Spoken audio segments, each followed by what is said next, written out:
Everyone. जो आज का हमारा टॉपिक है वो CRR और SLR से रिलेटेड है।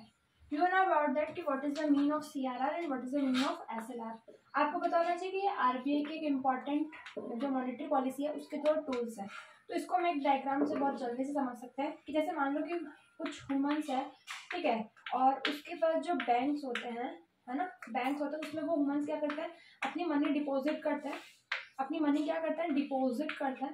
और इस डिपॉजिट में से कुछ सर्टेन एरिया, है ना, कुछ certain part, a certain part वो किसको देना पड़ता है, किसको देना पड़ता है, आरबीआई को जमा करना पड़ता है। तो उसे बोलते हैं कैश रिजर्व रेशियो। क्या बोलते हैं, cash reserve ratio. It means वो केस के फॉर्म में आरबीआई को क्या करेगा, वो सर्टेन एरिया जमा करेगा। इट मीन्स जो बैंक्स के पास जो डिपॉजिट्स आते हैं उस डिपॉजिट में से एक सर्टेन पार्ट आरबीआई को जमा करना पड़ता है। इस सर्टेन पार्ट को क्या बोलते हैं, CRR बोलते हैं।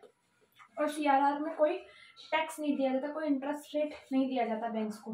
नेक्स्ट फॉर्म होती है SLR। SLR में क्या होता है कि जो बैंक्स होते हैं उस बैंक्स के पास जो ये जो मेंबर्स आते हैं, डिपॉजिट्स आते हैं, तो इस डिपॉजिट्स में से अ सर्टेन पार्ट बैंक को अपने पास रखना पड़ता है।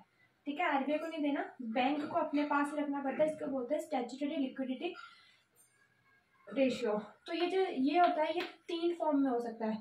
या तो आप कैश के रूप में भी रख सकते हो, या फिर आप गोल्ड रख सकते हो, या फिर गवर्नमेंट सिक्योरिटीज रख सकते हो। इट मीन्स अगर अपन पूरी टर्म्स को देखें तो इसमें क्या होता है कि ये बैंक है, ठीक है, इसके बाद में डिपॉजिट्स आते हैं, डिपॉजिट्स करते हैं अपनी मनी को, और इस डिपॉजिट का सर्टेन पार्ट आरबीआई को जब दे देते हैं तो उसे तो बोलते हैं कैश रिजर्व रेशियो। और इस डिपॉजिट का कुछ पार्ट बैंक को अपने पास रखना पड़ता है, उसको बोलते हैं SLR। ये कैश फॉर्म में होती है, ये गोल्ड भी हो सकता है, गवर्नमेंट सिक्योरिटीज भी हो सकती है, और कैश भी हो सकता है, गोल्ड भी हो सकता है। Thank you for watching.